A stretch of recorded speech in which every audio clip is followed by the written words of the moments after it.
ఇంగ్లాండ్తో Lord's వేదికగా జరిగిన 3 టెస్టులో భారత్ ఓడిపోయింది. నరాలు తెగే ఉత్కంఠ రేపిన ఈ మ్యాచ్లో గిల్ సేన 22 పరుగుల స్వల్ప తేడాతో ఓటమి పాలయ్యింది. ఆల్రౌండర్ రవీంద్ర జడేజా పోరాడినా ఫలితం లేకుండా పోయింది. అనూహ్యంగా మహమ్మద్ సిరాజ్ బోల్డ్ అవడంతో 193 పరుగుల ఛేదనలో భారత్ 170 పరుగులకు కుప్పకూలిపోయింది. ఈ ఓటమితో 5 టెస్టుల సిరీస్ 1-2తో వెనుకపడిపోయింది. ఇక ఇంగ్లాండ్ భారత్ మధ్య 4వ టెస్ట్ మాంచెస్టర్లో జూలై 23 నుండి ప్రారంభం కానుంది.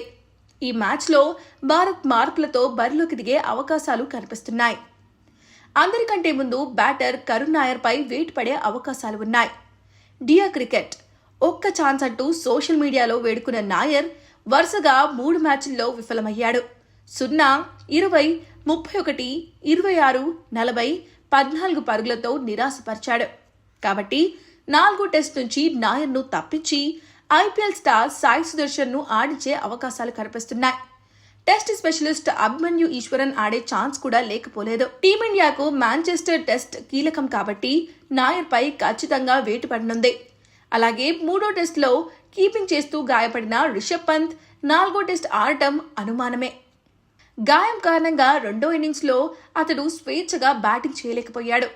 పంత్ గాయం తీవ్రతపై స్పష్టత లేదు. 4వ టెస్టుకు ఇంకా వారం సమయం ఉంది కాబట్టి కోలుకునే అవకాశాలు ఉన్నాయి. ఒకవేళ గాయం తీవ్రత ఎక్కువగా ఉంటే ధ్రువ్ జురేల్ తుది జట్టులోకి వస్తాడు. ఇక వర్క్లోడ్ మేనేజ్మెంట్లో భాగంగా స్టార్ పేసర్ బూమ్రాకు విశ్రాంతినిచ్చే అవకాశం ఉంది. కాబట్టి బూమ్రా స్థానంలో హర్షదీప్ సింగ్ ఆడితే బాగుంటుందని విశ్లేషకులు అంటున్నారు.